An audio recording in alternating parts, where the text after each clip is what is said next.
Lo so, siamo in ritardo di 2 mesi rispetto al day one e se oggi siete qui vuol dire che ci volete proprio bene. D'altronde su Final Fantasy XVI altre testate più famose di noi hanno scritto un mare di parole e voi di certo vi sarete già fatti un'idea.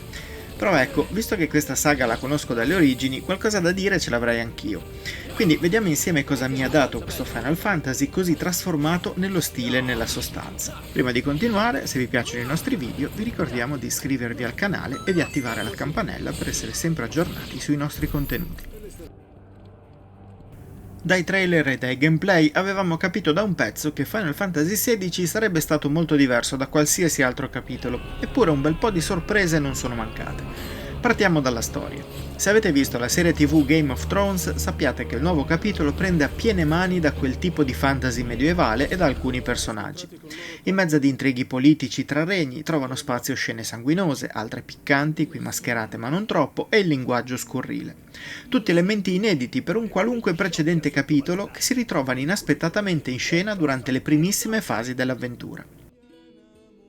Lo stile giapponese, fatto di eccessi e di mondi fantasiosi dalla peculiare natura, qui è stato in larga parte abbandonato per raccontarci una storia in un contesto più realistico. Va però detto che l'idea di inserire concetti attuali come l'emarginazione, la schiavitù, i giochi di potere, la corsa alle risorse per dominare sugli altri non sono affatto una novità per la serie. Già in passato Final Fantasy ci ha raccontato storie mosse dalle stesse tragedie, ma scegliere di farlo in modo più violento e crudo mi è sembrato paradossalmente già visto oltre che più facile.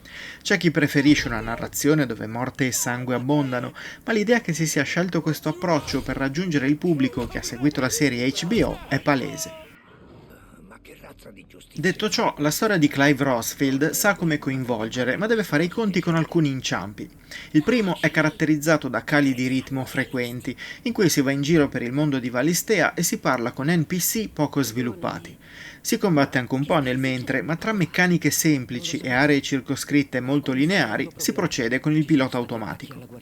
Si potrebbe pensare che queste fasi esplorative aiutino il coinvolgimento del giocatore verso un mondo complesso, ma francamente a me non è successo. Il perché è imputabile a dialoghi troppo didascalici e poco naturali. Ci sono personaggi interessanti e Clive diventa via via più profondo nelle motivazioni che lo spingono. Anche Sid, per esempio, si dimostra il Sid migliore dai tempi di Final Fantasy VII.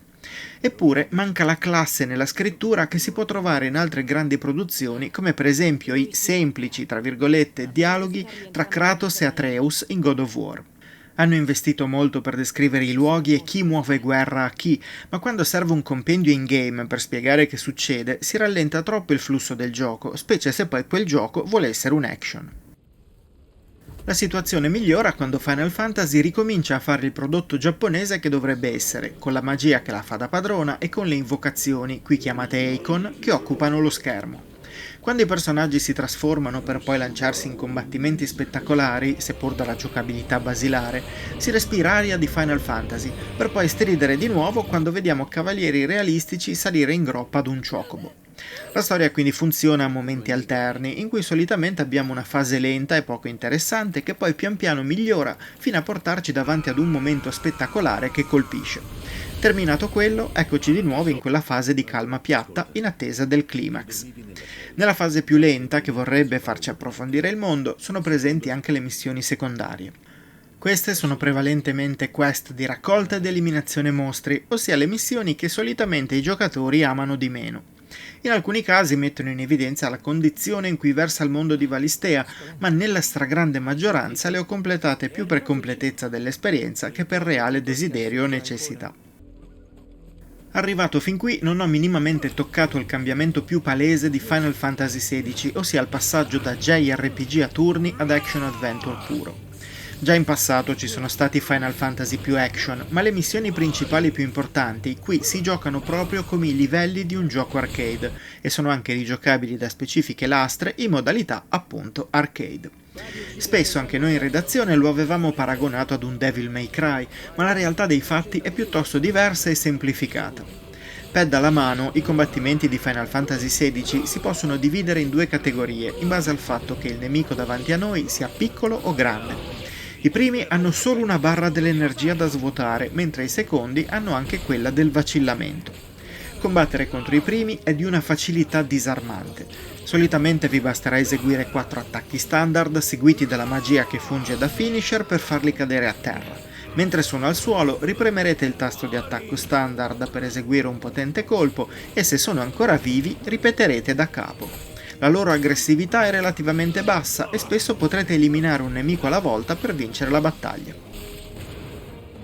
Se invece il nemico è grande, i colpi serviranno principalmente ad intaccare la barra del vacillamento.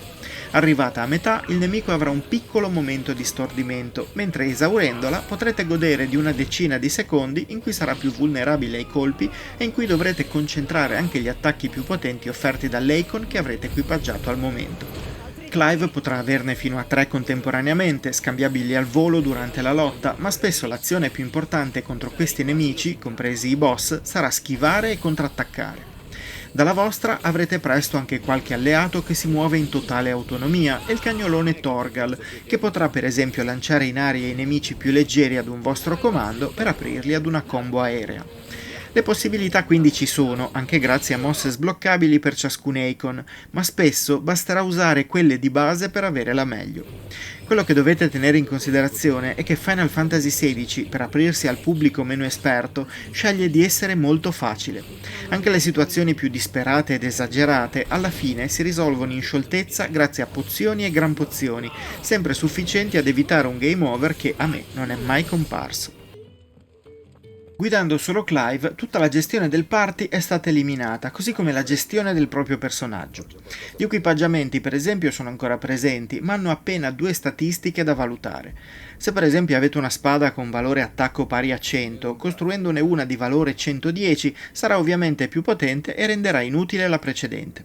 Non importa che sia di elemento aria, tuono o fuoco, se il valore è maggiore sarà la spada che userete fintanto che non ne troverete un'altra con valori più alti. Tagli e facilitazioni sono comprensibili quando si crea un action adventure partendo da elementi JRPG, ma viene da chiedersi se certi ingredienti non siano stati eccessivamente tarati verso il basso.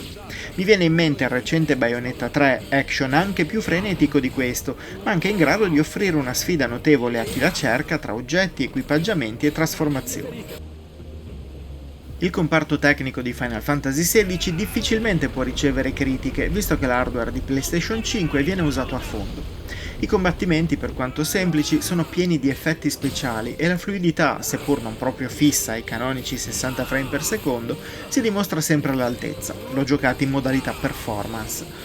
Si può far presente che le aree del mondo sono piuttosto vuote e, oltre all'impatto grafico complessivo, non offrono chissà quale contenuto, ma alcuni passaggi sono davvero ispirati. La messa in scena di certe grosse battaglie magiche è poi davvero incredibile e spiace che Square Enix non si sia potuta sbizzarrire nella creazione di un mondo completamente originale e non legato al classico fantasy medievale. Notevole anche la colonna sonora che rivisita alcuni brani storici, tra cui il tema della serie, offrendo sonorità ora più cupe, ora più esagerate ed eroiche. Valido il doppiaggio in italiano, presente per la prima volta all'interno di un Final Fantasy e capace di accompagnare il giocatore anche durante certi scontri. Ovviamente anche tutti i testi sono nella nostra lingua. Si sapeva che Final Fantasy XVI sarebbe stato un capitolo controverso, ma pensavo che tutto si limitasse al gameplay rinnovato.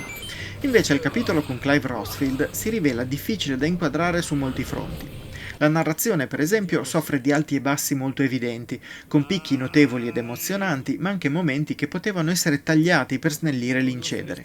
Sarebbe stato un Final Fantasy più corto della media, ma vista la sua nuova natura action, sarebbe stato difficile da criticare. Invece l'opera di Naoki Yoshida cerca di accontentare i vecchi fan proponendo quest secondarie, aree da esplorare e tanti dialoghi, senza però adeguarli al contesto più action e arcade verso cui si è spinta. Molti giocatori occidentali lo stanno apprezzando, dando ragione al cambio di stile, ma in Giappone, dove il brand è sempre andato fortissimo, ha registrato il peggior lancio di un capitolo principale dal 1992. Ogni Final Fantasy ha ricevuto critiche e ha sollevato dubbi sulle scelte operate per svecchiare la formula, però ho la sensazione che questo, per mio gusto, resterà solo un buon gioco. Final Fantasy XVI sembra essere stato assemblato per piacere alla massa. Molti capitoli del passato sembravano invece creati per piacere in primo luogo ai loro ideatori e, grazie alla bontà delle idee, finivano per piacere anche al pubblico. E da giocatore mi dispiace sempre quando marketing batte creatività. mia signora.